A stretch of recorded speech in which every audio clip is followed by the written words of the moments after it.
Okay, let me begin by saying today's seminar is a special seminar because this week, as we all know, is Science Week. And it's a great privilege earlier on this week for me to open Science Week in New South Wales out at the Macarthur Western Sydney University campus. We had a great time, lots of fun. And there are 140 different activities going on across New South Wales today, this week, around Science Week. So it's great to be there. And it also allows me to pay respect to the Gadigal people of the Eora Nation as the first scientists. And the fact that we can integrate them now, given the new science priorities, into the way that we do science in this country. I think it's a wonderful thing to see that also came out this week. So I'd like to pay my respects to their leaders past, present and emerging. Wonderful. Today's seminar is presented by a researcher very well known, almost notorious in my office, in fact. Professor Caroline Hogg is one of our preeminent conservation biologists who has been working with threatened species in Australia and overseas for over 25 years.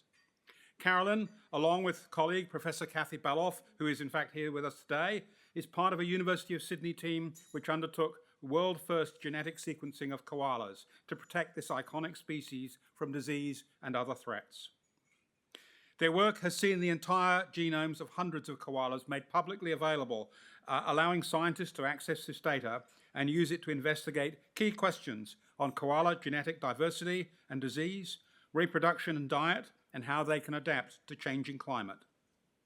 Caroline is a long-standing member of the New South Wales Government's Independent Koala Expert Panel, which has been instrumental in my office's work in delivering the New South Wales Koala Strategy and advice on protection of koala populations. Today, with our planet's biodiversity increasingly under threat and over 1 million species facing a threat of extinction, science is increasingly turning to technology to assess humanity's impacts on the natural world. Caroline launched the Threatened Species Initiative in 2020, a program designed to generate genomic resources for Australia's threatened species and upskill the conservation community in genetic literacy and the use of new technologies for management actions. Today, Caroline will use case studies of the bilby and the Tasmanian devil to highlight her systematic approach to integrating genomics into species recovery through large collaborations of different scientific disciplines, governments, agencies, conservation organisations and big tech companies. As well as leading the science for the Threatened Species Initiative, Caroline is Deputy Director of the Sydney Environment Institute and co-leader of the Australasian Wildlife Genomics Group, both at the University of Sydney.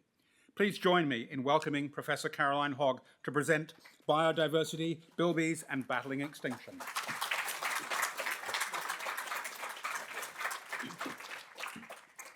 Right, I'm just going to start my timer so I don't overtalk. Thank you very much for the very nice welcome here. So before I start today, I'd just like to take a moment as well to acknowledge all the traditional custodians of the lands on which I work across Australia. And when you see how many species we work on, it's too long for me to name them all. But I'd like to pay my respects to their elders, past and present, and acknowledge their continuing and ongoing connection to country. And I'd also like to acknowledge Loretta from the Kirikiri community who worked with us on the Bilby project and was kind enough to make this painting for me to remember this project. It now hangs on the wall in my office. So starting off today, I wanted to start off with this image. It was taken by Bill Anders in the 24th of December 1968 and has been called one of the most iconic environmental photographs ever taken. It was the first photo we ever had of Earth from space. And to me, it speaks of hope and fragility of the planet on which we live and the technological marvels of what it took to put man on the moon, a rover on Mars and the Hubble telescope at the edge of space.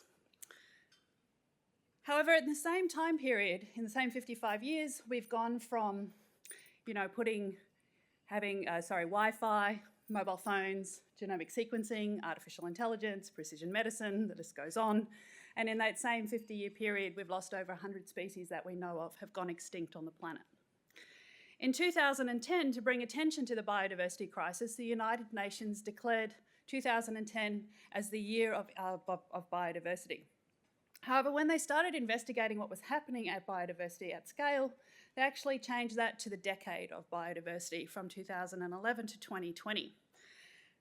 And the UN Secretary at the time acknowledged that biological diversity pretty much underpins our entire ecosystem functioning, and its continued loss therefore has major implications to our current well-being as well as the well-being of the future of the planet.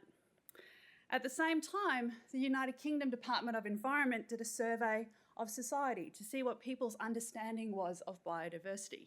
Unfortunately, more than 2/3 of respondents thought it was a washing powder. It's startling. I would like to run that survey again and see how well we've done in our communication efforts. What we do know is extinction rates are rising. We actually have the fastest extinction rate that we've seen during the fossil record. It started increasing pretty dramatically in the 1500s as large-scale agriculture started becoming prominent, particularly in Europe. And what we do know now is we've lost over 500 species from the planet since the 1500s, and this is going to continue if we keep on living the processes of which we do today. Since Bill Anders took that photo, we've had wholesale declines of mammalian species across every single continent. And since the United Nations declared the decade of biodiversity, we've lost approximately 40% of insect species. What is driving these losses? Habitat destruction. It's clear, it's simple, stop cutting down trees, and we can conserve biodiversity.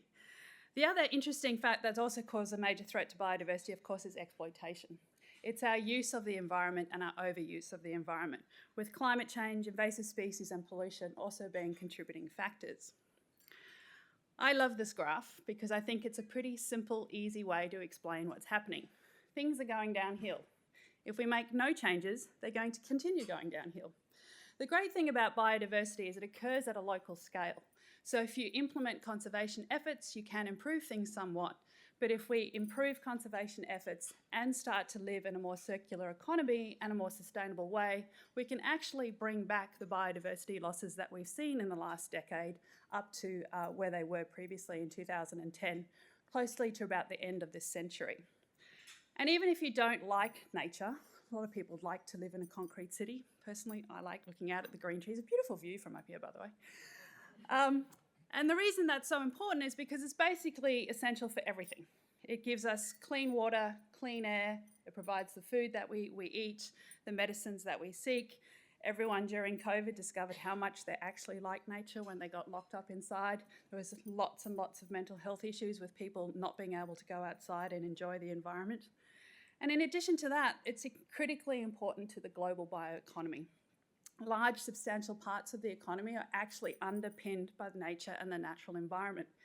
Last year, at the end of last year, the World Bank and Bloomberg released a report that stated $2.7 trillion, 2.7 trillion will be lost of global GDP if nature loss continues by 2030.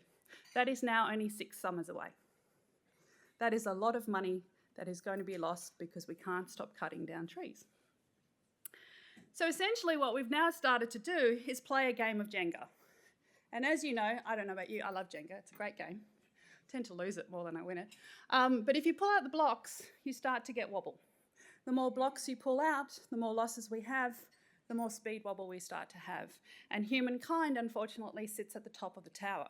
And as you all know, when a Jenga tower collapses, that top block falls pretty far and goes pretty far, falls far and goes, spreads out pretty widely.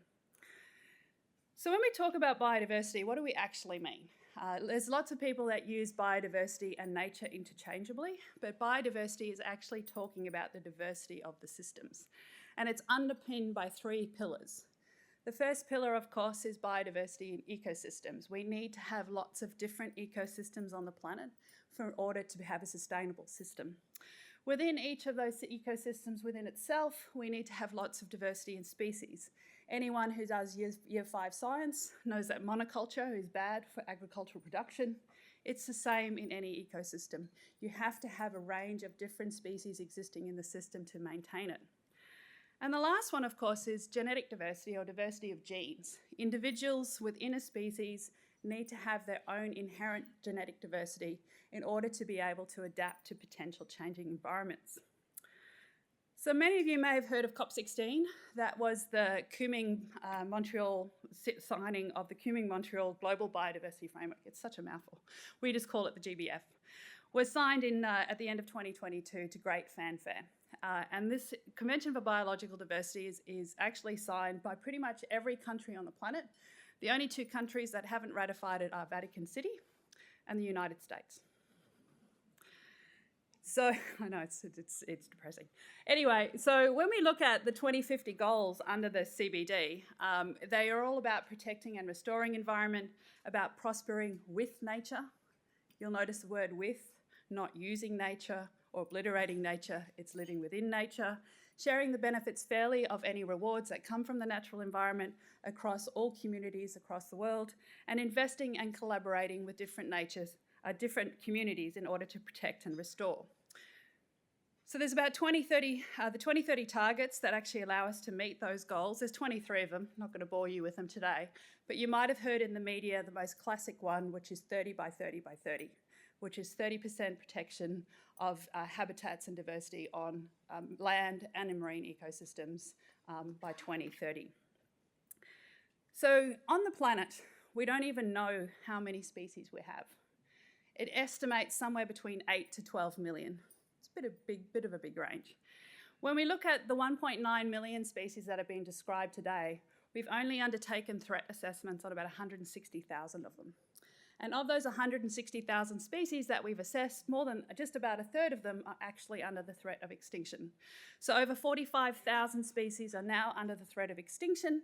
And if you extrapolate that out to all the species we think on the planet, that's where the figure 1 million species at the threat of extinction now comes from. And we do know that the number of endangered species is rising, but it's not rising, it's not only mammals or not only trees, it's everything. All species are having catastrophic crashes. So today what I want to talk about really is this part of Goal A around protecting and restoring. And they had lots of words about maintaining genetic diversity in wild and domesticated populations. I like to call it using genomes and genetics to save species. Short, simple, to the point. So when I talk about genomics and genetics, genomics is really the study of the whole genome. It's the entire DNA sequence that you find in a species. And it includes both the coding and the non-coding regions, and it's the complete information. Genetics really is the study of heredity, or this investigation of particular genes, and we look at particular parts of the genome or the DNA. Unfortunately, people who work in genetics like to use the terms genomics and genetics interchangeably, just to keep you on your toes. Now, the age of genomics has actually been around since Bill Anders took that photo of Earth from space. They sequenced the yeast genome back in 1965. But genome sequencing really didn't come to the fore until the human genome was published in 2003. It took 13 years at the cost of $1.9 billion in today's money to sequence the human genome. In 2018, a colleague of Kathy's and mine, Harris Lewin, launched the Earth Biogenome Project, which is an ambitious project to sequence all eukaryotic life on Earth over a 10-year period for the cost of $1.7 billion. So cheaper than the human genome for one species to do everything else that we know of living on the planet. And with this rise in genomics, we've seen lots of conversations about using genomics in conservation and why it has such great value and how we can possibly use it to investigate not only species biology, but protect those species on the planet. And so I've worked in conservation management for a very long period of time before Kathy stole me back to the university. And managers know that genetic diversity is important. People who work in species management and conservation know that you need to have lots of genetic diversity to keep low inbreeding because they're inversely related. You need genetic diversity to maintain a species' adaptive potential for future change, and individuals need to have lots of genetic diversity as well to be able to ensure their survival.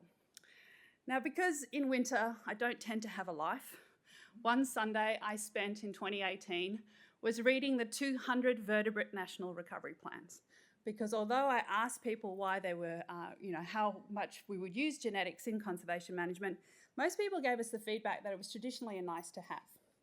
So when I started reading the 200 vertebrate recovery plans, more than 80% of them had genetics listed as an action to help recover the species. I thought, excellent, this is great. less than 15% were actually using it. And when I contacted the respective recovery teams about why they weren't using genetics to inform their management actions, they said it was too expensive, they didn't have the expertise, and they had no easy access. And I don't know if anyone remembers that movie Field of Dreams, build it and they will come. I was like, build it and they will use it. So we do know that there's lots of organisations around the world. There's a range of different genome initiatives that are sequencing reference genomes for species. And you can always go and look at GOAT, or Genomes on a Tree. It's a great living website put out by the Wellcome Trust, and it allows you to actually monitor what's happening with genome sequencing in any country, anywhere in the world. We also know when we look at the international data repositories that there's this huge significant increase in uptake you can see around just before 2020 through the 2020s now of genome resources being deposited on these international repositories. Unfortunately though, when you start to delve in a little bit deeper, it's an unequal increase in genomic resources. So less than 3% of the 15,000 animal species on the planet have genetic resources for them. So the species in most of need are the ones that don't have the information. And this never became more apparent to us than after the bushfires in 2019-2020, when we lost an estimated 1 to 3 billion animals across the 23 million acres of burnt habitat across the East Coast. And we all remember those horrific events of that summer. The interesting thing about Australia, however, is we separated from the rest of the continents about 53 million years ago. So most of our species that live here are actually endemic, so they're not found anywhere else in the world. And that makes us what they call a megadiverse nation. There's 17 countries in the world that hold 60 to 80% of the world's biodiversity. There's only 2 developed economies out of those 17. One is Australia, and the other one did not sign the CBD, the United States. So what we find, if you look at this work that was put out by the team from Sydney Uni at the end of the bushfires, if you can see the grey areas where the habitat was and the red is what got burnt, all these species you can see on the screen here were listed as critically endangered before the fires. This is how much of their habitat was lost during the fires. This is what the landscape looked like. I don't know if anyone actually went out to some of the fire zones.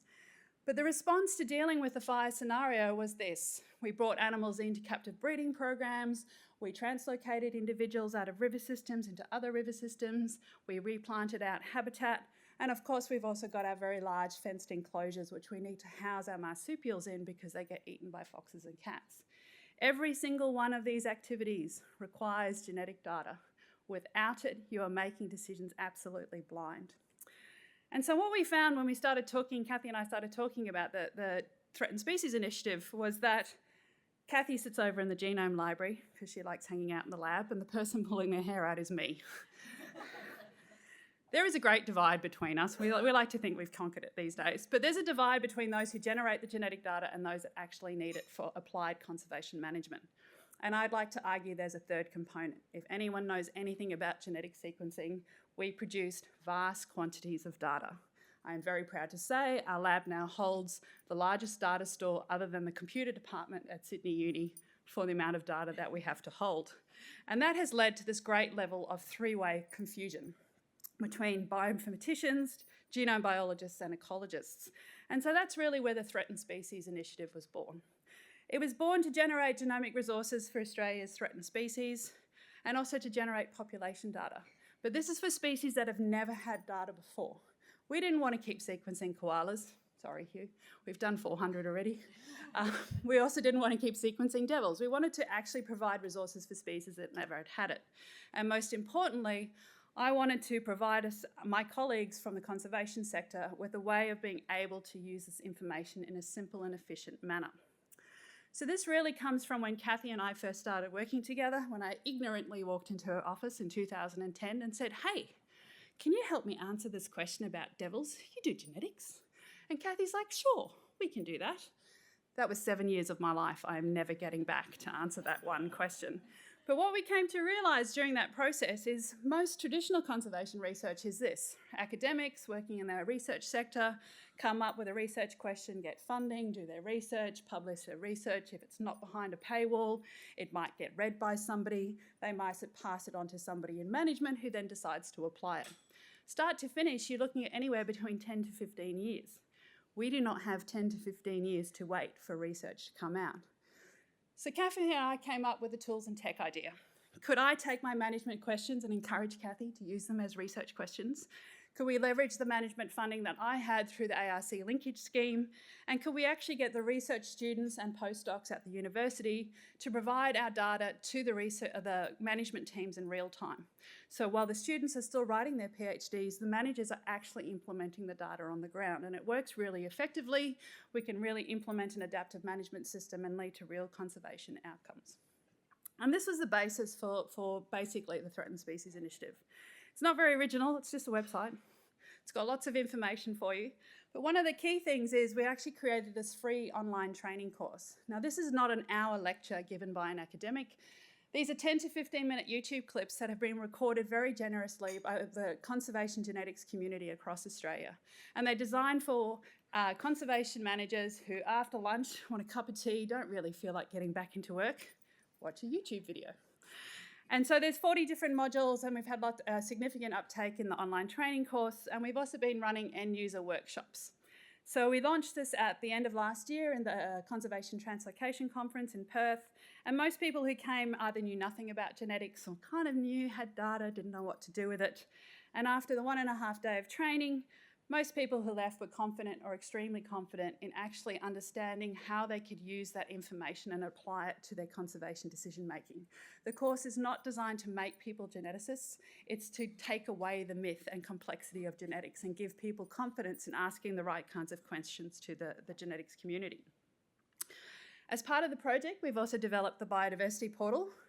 Do not be scared about the complexity inside the boxes, no one ever sees that. Essentially, you bring your data that we produce through the bioplatforms initiatives, it runs the analysis, and it produces a standardised conservation report with 5 of the 6 metrics that are required by the Convention for Biological Diversity. So this biodiversity portal is not designed for researchers, it's designed for conservation managers to be able to take some of the information that they desperately require in order to inform their decisions. So how does it work? Genetics and management. You go out in the field, that's me, collecting ear biopsies of Tasmanian devils in January. Bring it back to the lab, or you can send them to be extracted by a commercial provider. The end user receives the data, hey, now what do? You bring it to the biodiversity portal, you run through your analysis, you get your standardised report, and you give it to your colleagues in the field. You then make decisions, whether it's translocation, captive breeding, habitat protection, whatever decisions you need to make, and the cycle begins again. Start to finish, we collect samples at the end of January, beginning of February, and we move animals in mid-May. So it's actually pretty quick these days. So really, this is me in 2010, scratching my head, talking to Kathy. If genomics is a study of DNA and genes, how could that possibly help save a species? Well, when you have a genome, it allows you to ask very key critical questions. We can use neutral diversity or the non-coding regions between the genes to investigate differences between populations. We could look at population diversity and structure. We can do parentage analysis. We can actually investigate genes themselves. We can investigate the immune genes in relationship to disease, and this is what we do in our group with Tasmanian devils and koalas. We can look at reproductive genes and fecundity, heat tolerance and climate change, the list goes on. We can also develop primers, and it's really hard to develop primers blind. It's much easier if you've got a genome sequence to use it from, so we can create species-specific environmental DNA markers or specific gene markers. So this is us. It's the Australasian Wildlife Genomics Group. We fluctuate in size depending on funding and how many students we have. But essentially, in the last 5 years, here is a small snapshot of some of the species we've created genomes for. These are not species we've worked on. The species we worked on, I think we hit 38 the other day. Too many species. But these are some of the genomes that we've created. And today, by the list of the title of the talk, I want to talk about this fella. This is a bilby. One of our most iconic species that we have in Australia. It's also affectionately known as Australia's Easter Bunny. And we published the reference genome for bilbies earlier this year. But this wasn't just any old genome project. First of all, we had a cast of thousands. So we had lots of people at the University of Sydney who were interested in different genes as part of the bilby. The fellows, Chris Helgen from the Australian Museum, as well as Kenny Trevelyan over in Western Australia, the sequencing companies, a range of different universities, and a particular shout out to the Kirakira community rangers, and that will make more sense as I talk a bit more this morning. I can't fit everything on one slide, so I also wanted to acknowledge all the organisations who hold bilbies behind fences as part of the metapopulation. The bilby metapopulation is now estimated to be 6,000 bilbies living behind fences and on islands, and that will make more sense as I talk a little bit later on today as well. So thanks to all of them for providing us with the samples, and of course, all the people who pay for it. So this project was funded by the Australian Research Council and Bioplatforms Australia, but I also want to take a particular moment to shout out to Amazon Web Services, Ronan and Pawsey, who gave us the cloud compute for this project. Bilbies have megachromosomes, and megachromosomes require a huge amount of compute, as we discovered when we broke the national supercomputer in 2020.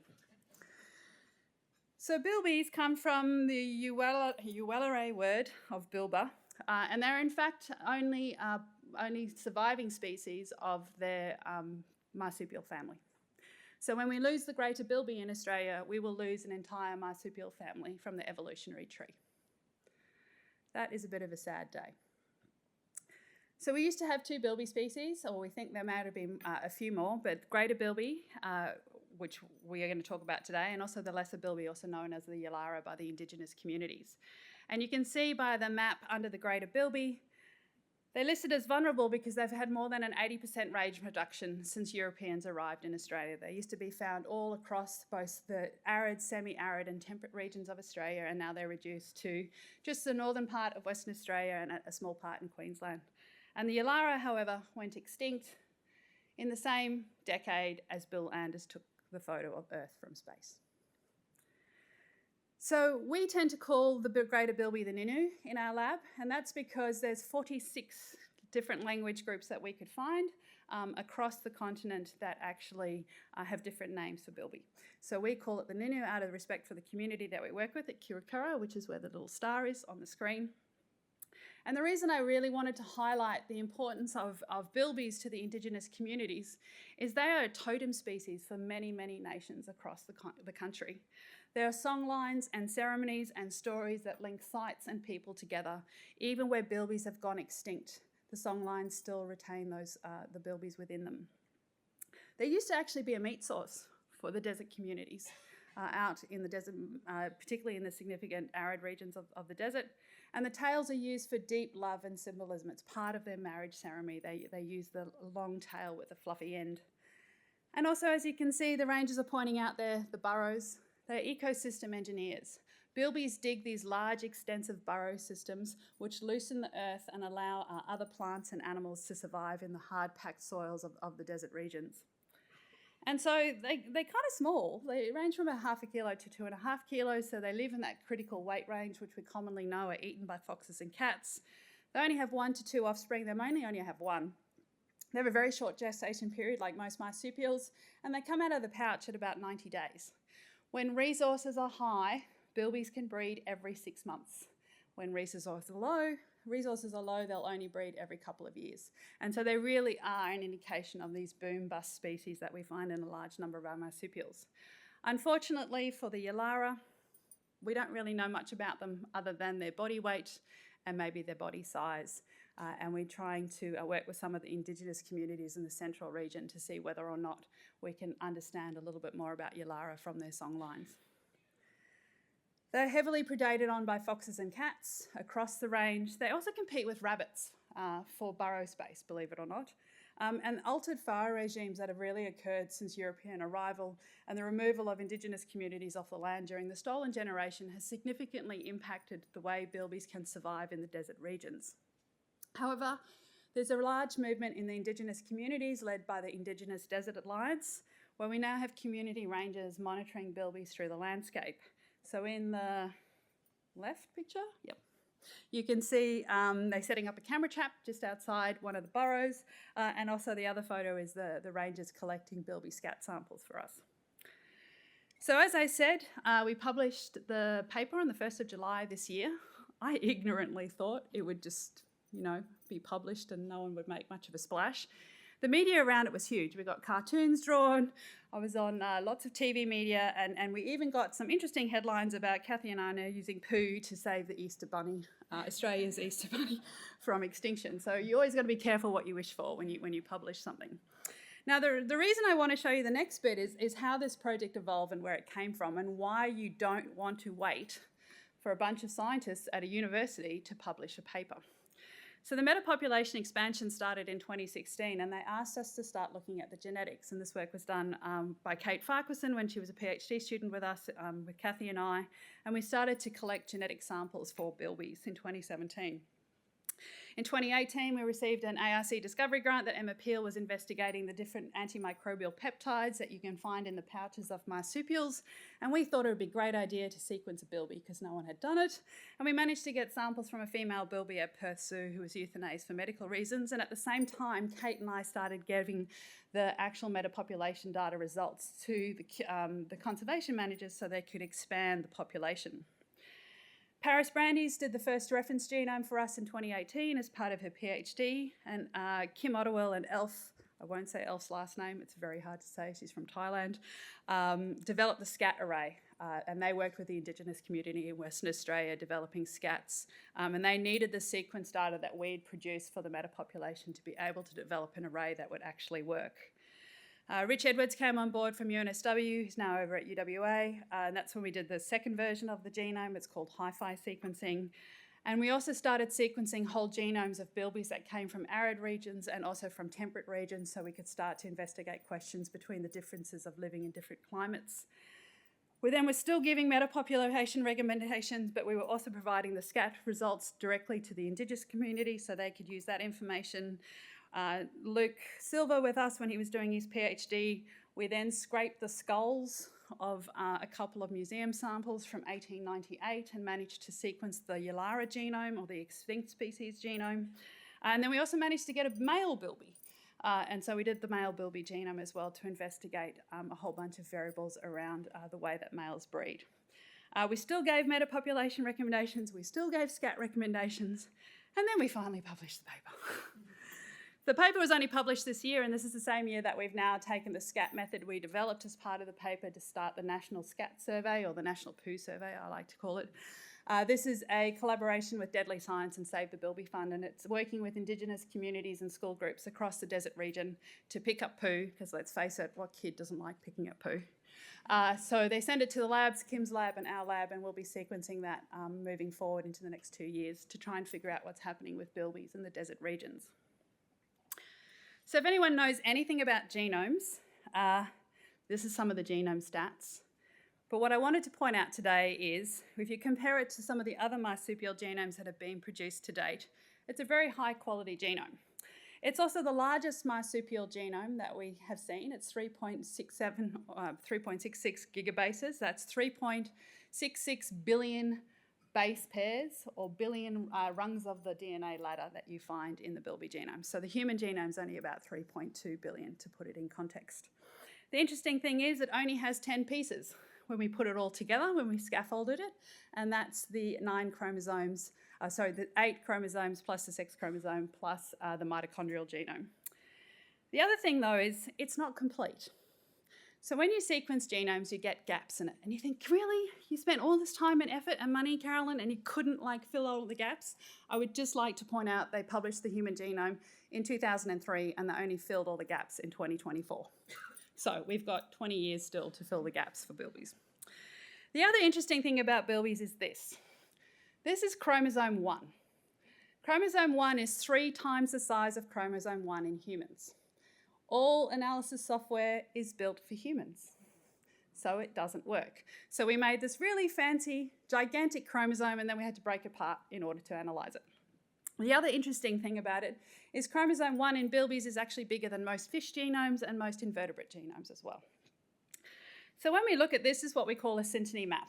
And what it does is it allows you to compare chromosomes and where genes sit of different species and see how they sit together. So you can see circled in red there is the bilby 1 chromosome. You'll say, Carolyn, they're not in order. Why are they not in order? Well, they're not in order because it's hard to make a synteny map match because the chromosomes and the genes sit on different chromosomes in different species. But the other interesting thing you'll see there is the Bilby X. That's the X chromosome. It's very big compared to all the others. When we first did it, I actually accused the poor person that did the assembly that she'd done it wrong. Because the X chromosome is fused to the end of what used to be chromosome 2. And so she was very apologetic. She lives in the US, and she ran the analysis again on another piece of software and then called me up and said, no, it really is fused to the chromosome. We then contacted Jenny Graves, who is the grandmother of chromosomes in Australia, and she's explained this to me so many times, and I hopefully will do her justice today. But Martin and Heyman, some colleagues of Jenny's in 1967, actually took a photo of the karyotype of bilbies, and they said they have an X, Y1, Y2 chromosomal system. But until we actually published the reference genome, we had no idea where it had actually fused and which chromosome it had fused to. This isn't even actually in a paper about bilbies, it's in a paper about wallabies. So if I hadn't spoken to Jenny, I don't think we would have ever found it. So my team asked me to make an animation to try and show you how this works. So this is what we think the ancestral bilby chromosomes used to look like. We think they used to have 9 chromosomes and a sex chromosome, and some point through evolutionary time, this happened. So the old X chromosome is in the pink, and that is fused to the old chromosome 2. The partner of chromosome 2 obviously didn't get the X fused to it, so that's become the new Y chromosome. But the old remnant Y is still hanging around, and we've lost chromosome 2, and chromosome 3 has become chromosome 2, and so forth. Got that? Excellent. I told you I'd spoken to Jenny 4 times, and I still struggle with it, so don't worry. When we, however, start to go in and look at what's happening in the bilby genomes at a closer scale, we can do something we call a cafe analysis. So this actually looks at a comparison between multiple different genomes from different species, and you see whether genes have been duplicated or had these gene expansions and contractions in different parts of the genome. So as you can see, it might be a bit small there, in purple there's about 459 genes are expanded in bilbies compared to lots of other species that we compared to on the map you can see there. So we compared them to other marsupials as well as platypus, and then of course the typical mouse, human, cow. Those tend to be your eutherian outgroups.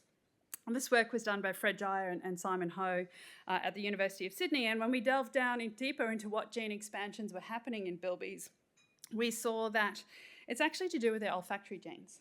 So when you look at the skull of a bilby, it's the same size as some of the other, slightly bigger than some of the other bandicoots, but the olfactory receptor chambers inside a bilby's skull are much more convoluted and larger than we see in any other marsupial species. And so it makes sense that we have these large gene expansions in their olfactory genes because they have this very, very keen sense of smell that allows them to find food in the desert. They're omnivorous, so they eat seeds and grubs and a range of other plant species.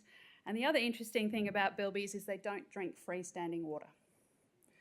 So when you look at the next lot of gene expansions in bilbies, it's to do with all metabolism genes. So bilbies have the slowest metabolism of any marsupial that we've ever seen, and marsupials have slower metabolisms than humans and other eutherian mammals. So how do we use it for genomics? We went and sampled 363 individuals from 13 locations, fenced locations across the country, as well as a couple of wild sites. And if you're thinking, well, that's not a very big, large sample size, Carolyn, seriously. So when most of the locations asked me how many samples we wanted for the project, I was like, good scientist, I want 20. Between 20 to 30 will give us an indication of what's happening in a population. So when I first answered that question, someone's like, but do you realise how hard it is to catch a bilby? No, I've never caught a bilby in my life. They don't actually go into traps that often. They're very hard to trap. And so in most sites, they run them down with a hoop net. And if you've ever seen a bilby moving at speed, that is quite some speed. So that is why we only have 363 high-quality tissue samples for the project. We did, however, also manage to get almost the same amount of scat samples, because poo's quite easy to find, from the Kirrikur community, and we also collected samples from some of the fenced locations so we could do a comparative analysis. And most of this work was done by Kate Farquharson and myself. Bilbies came into captivity in 1985. And then they've been bred in zoos and fenced enclosures and on islands since then. So you can see on the map all the different little blue triangles is all the source populations at the start of the metapopulation expansion, and the blue squares are the translocated population, and the red dots are the zoo populations. So the metapopulation questions they had for us was, how different are the different sites that bilbies have been living behind fences? Where should we go in order to collect new bilbies to start new populations? How should we manage them in the long term? How do they compare to the wild? Is there a problem if we translocate bilbies from a semi-arid area into a temperate area and vice versa? And some of the other questions for the wild population management were how many individuals are there, who is related, and are management actions helping? The one thing that happened to us during the metapopulation expansion is we did all this genetics. It was awesome. We made a plan where you should go get sample bilbies from, and then the drought hit and all the bilby populations crashed. So then we had to change the plan on the fly really quickly, but we were able to do it because we had already sampled all the sites that we knew as potential source sites, so we could make a plan based on the data that we already had. So if we look at the source populations, along the x-axis is just the different populations, and the y-axis is observed heterozygosity, or the observed inherent genetic diversity we find in individuals. And you can see some populations were slightly less than others. But one of the things I don't have up here for you today is that they all look genetically different to each other. So they're genetically differentiated. And when you mix animals from genetically differentiated populations, you can actually increase their genetic diversity. So these are the translocated populations. These are the founding animals that we put in. So we sourced some animals from Arid Recovery and Thistle Island, and we put them in to Mallee Cliffs and Dubbo. And you can see that the founding animals, just when you mix them together, when you look at the statistics of who's in the enclosure, you can see the diversity looks better. But it only really makes a difference if they breed and the offspring actually have better diversity, and they do. So we've actually made more genetically diverse bilbies now than we had previously, and that's just through really strategic conservation management actions, and we'll continue this plan moving forward. The aim is to get up to about 10,000 bilbies in the metapopulation. The Kiriku community were really excited about the SCAT project.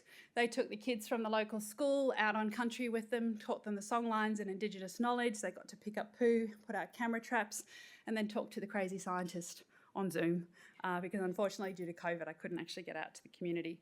But we were able to detect 16 different individuals around the community and give them some advice about whether their management of invasive cats and cultural practices is actually starting to work for that population. And they've just recorded in language, a training video for all the other school groups on how they should collect and find bilby scats across the desert region. So I'm super proud of this project, not only because of all the genetic data and cool science that we were able to find, but how we can fully integrate with the work that we were doing, the Indigenous knowledges from across the landscape, particularly for the Kiriku community, where Ninu is their totem species. So really, where does that leave us with the age of genomics? So it's pretty cool what we can do with wildlife. If you look at what's happened since the Human Genome Project, the number of publications around diseases has increased between 5 and 10-fold. And we've seen a significant increase since the Human Genome Project in a greyed out area there in the amount of non-coding information that has been, other genetic elements that have been published, as well as all the genes from the Human Genome Project. There's one gene, however, called TP3. TP3 is involved in cancer. It's the big cancer gene. Over 9,500 scientific publications have now come out from that one gene alone since the Human Genome Project was published. And they theorised back in 2010 that we'd spend the first decades of the Human Genome Project investigating the structure of genomes. And then as you move down to 2004 and 2010, we'd understand the biology of genomes and start implementing it into medicine. And beyond 2000, it would start to really impact 2020, it was really start to impact human medicine, and we can see that today. If you look at the human health sector and you think about what human health was in the 1980s and 1990s and what we can do today, it is vastly different, and that is on the back of the Human Genome Project. And so in 2010, they proposed, well, what would happen if we actually took research into hospitals and we put genome sequencing as just translational medicine, something that you just do every day, that research comes from the bedside to the bench and from bench to bedside back. Imagine the possibilities if we did this. If we followed the same concept of translational science in the environment with all the information that we have for the different species on the planet.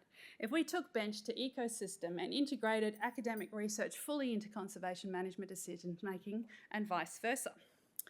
So Fred Allendorf, who really is one of the key leaders in the field of conservation genetics, wrote a review in 2010, and you don't need to read every one of these. The point I'm trying to make here is he listed about 20 things that we could do to help conserve species and that we could use genetics to answer these questions. He theorised all the possibilities of what would come off the genomics revolution for wildlife. I updated that review this year, and you can see the science is in. Really, there's always going to be academic research questions. That's what we do in academia. But the science is in when it comes to actually applying this information to conservation management. So these are just some of the species that are part of the Threatened Species Initiative. When we launched in May 2020, why would you launch a new initiative in the middle of a global pandemic? But anyway, I'm a sucker for punishment. As you can see, we even had extinct in the wild species with the blue-tailed skink. It's one of Australia's 2 extinct in the wild reptile species. And we thought, if we're lucky, with the funding we had, we'd get maybe 40 to 45 species genomes and be able to support population data for new species. I'm pleased to say we still have a bit of money left, and we've done 102 species with 204 collaborators across 54 projects in the last 3 years. Yes, I am very tired. You can see we go across a range of different taxon, threat status. We also go across a range of different taxa. If you want to know why there's so many plants, Brett Summerall from the Gardens is very happy about all the plants. But also, unfortunately, last week they're uplisted. We now have over 2,000 threatened species in Australia, and about 1,500 of them are plants. So hence why we invest more in plants. And as you can see, only about a third of the people who are collaborating in the project are actually from the research, from academia and universities. The other 2/3 are from government agencies and conservation NGOs. So it really has become quite a phenomenal project. So really the age of genomics is here. We know it can be used to enhance our understanding of global biodiversity. It has a wide range of applications. I only really skimmed the surface today of the possibilities of what we can do. And although there are always research questions, translational science is here, and we just need to fund it. You need to actually incorporate genomics into everyday actions within conservation agencies. Until we do that, we will never fully realise the revolution of genomics in the conservation biodiversity space. And I once asked one of my conservation team members from the Devil program, what difference has had genetic data made for you in managing Tasmanian devils? And he said it's the difference between flying blind and flying with a navigation system. And so TSI is a massive project. I don't even think I can fit everyone's logo on the slide now, but there's huge amounts of people to acknowledge, particularly Bioplatforms Australia, which gave us the seed money, seed funding, and also the funding from the federal government under the bushfire scheme and the Australian Research Council. None of what I've talked about today would have been possible without all these people and many more. Without the support of the postdocs and students that work in our lab, we would not have been successful in the projects that we have been doing for the last 10, 15 years. And also to the field teams, to the crazy people who get to go out in the field, fly in helicopters, catch wildlife all over the country, and then take a little bit of an ear biopsy or a blood spot, stick it in a vial and post it off to a university in the hope that the information you're providing will actually help save your species. And yes, it does. So I'd like to finish today where I started. So I've shown you the journey of what's happened in genomic space since this photo was first taken by Bill Anders, and that's a 55-year period. So now what I want you to think about is what the world looks like today and what it's going to look like 55 years from now. What technology are we developing that will accelerate growth for humanity? That's an awesome thing. But if we're increasing growth for humanity and increasing our impact even further, that is tragic and catastrophic for what is going to happen on this planet. We need to start living in a more sustainable way. And so when each of you leave today and you go to your workplaces and you think, oh, but I'm one small person. What does one person's effort make a difference? It was not one person that put Bill Anders in that space shuttle to take that photo of the moon. It was the efforts of thousands and thousands of people, each doing their small little bit that contributed to the significant advance in technology for humanity. And we now need to advance that for technology for Earth. So thank you very much.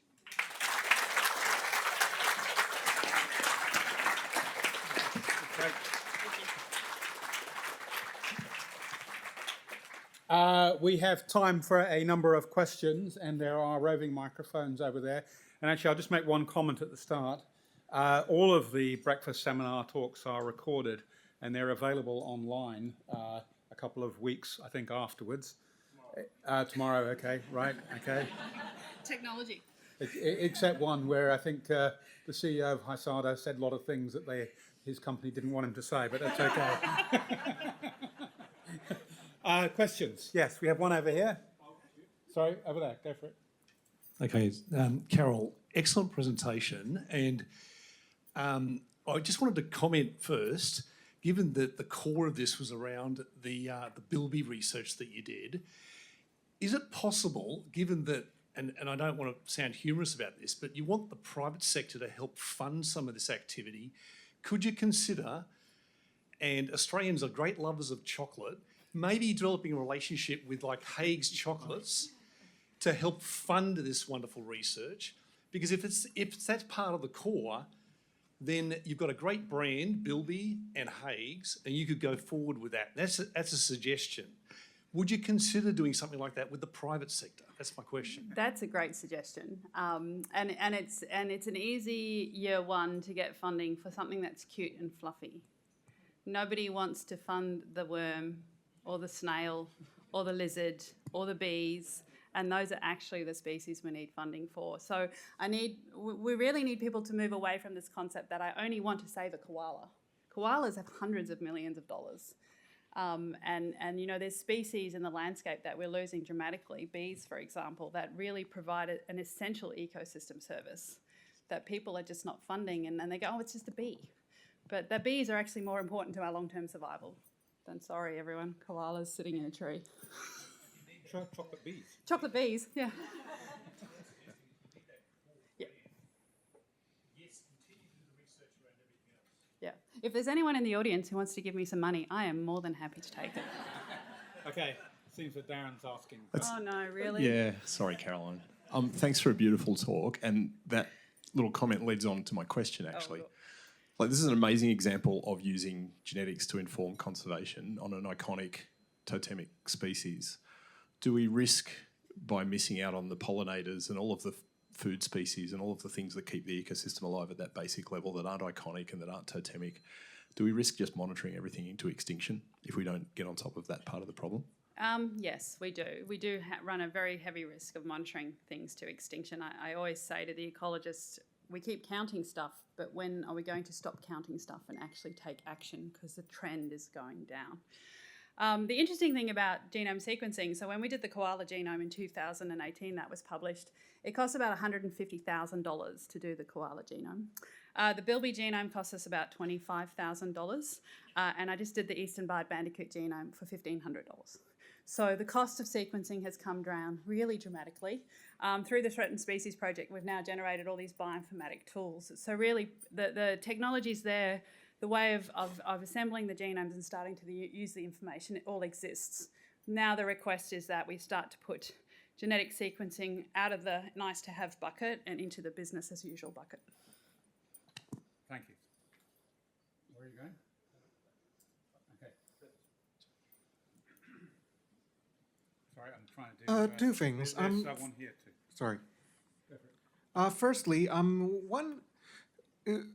is it just me, or does it seem like there's too little attention being given to the plant communities, since the plant communities are what supports the bilbies and other animals? And second thing is, I volunteer for a nursery and also to collect seeds, and I also collect seeds for my company's bush regeneration efforts, and they put an effort into provenance, like getting seeds, like when they plant plants to revegetate an area, they try to get the plants descended from seeds in that same area.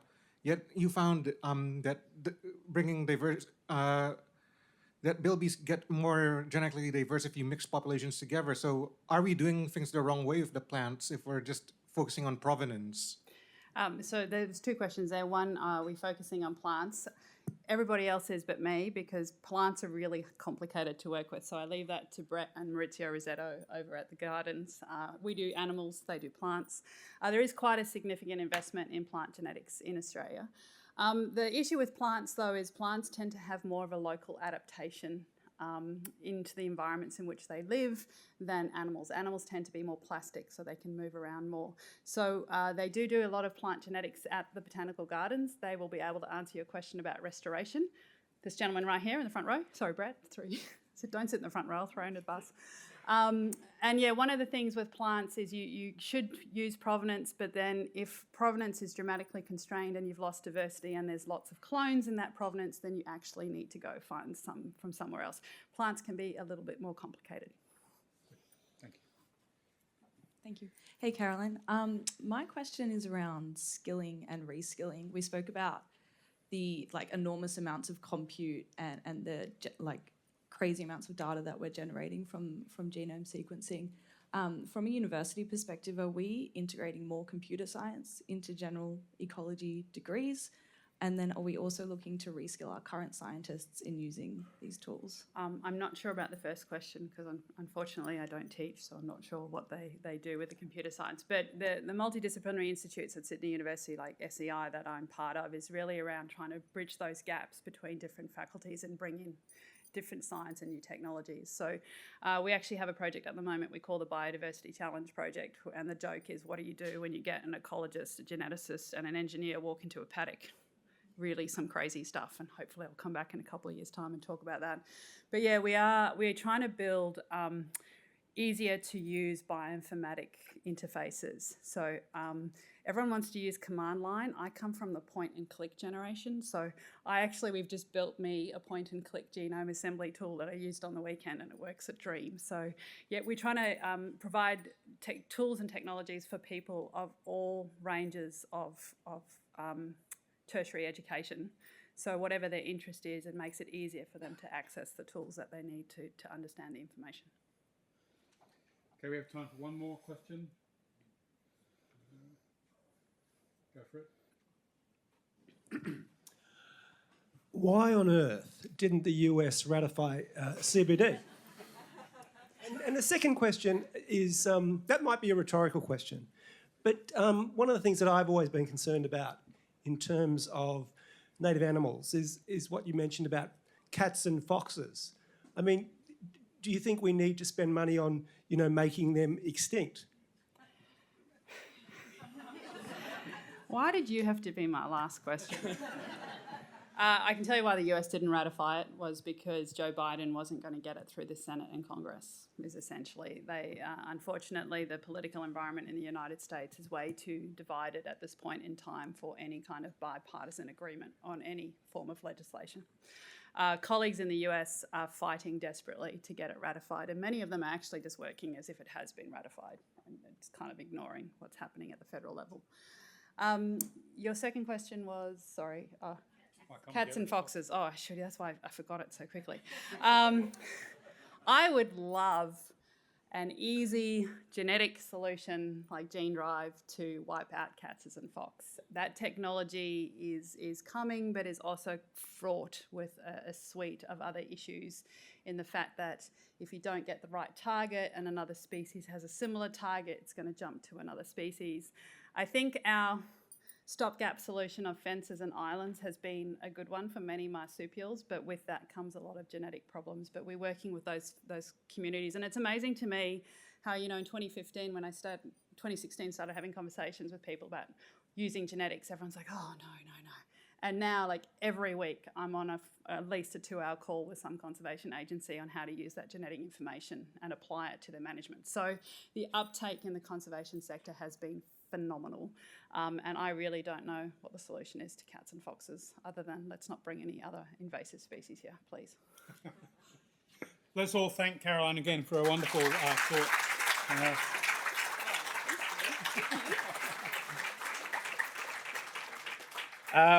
So please join us again on Wednesday, the 6th of November, when Professor Sharon Naismith from the University of Sydney will be presenting Optimising Brain Health for Dementia Prevention. Should be very interesting indeed. And please, there's more coffee to finish off, and of course, your opportunity to question Caroline some more. Thank you.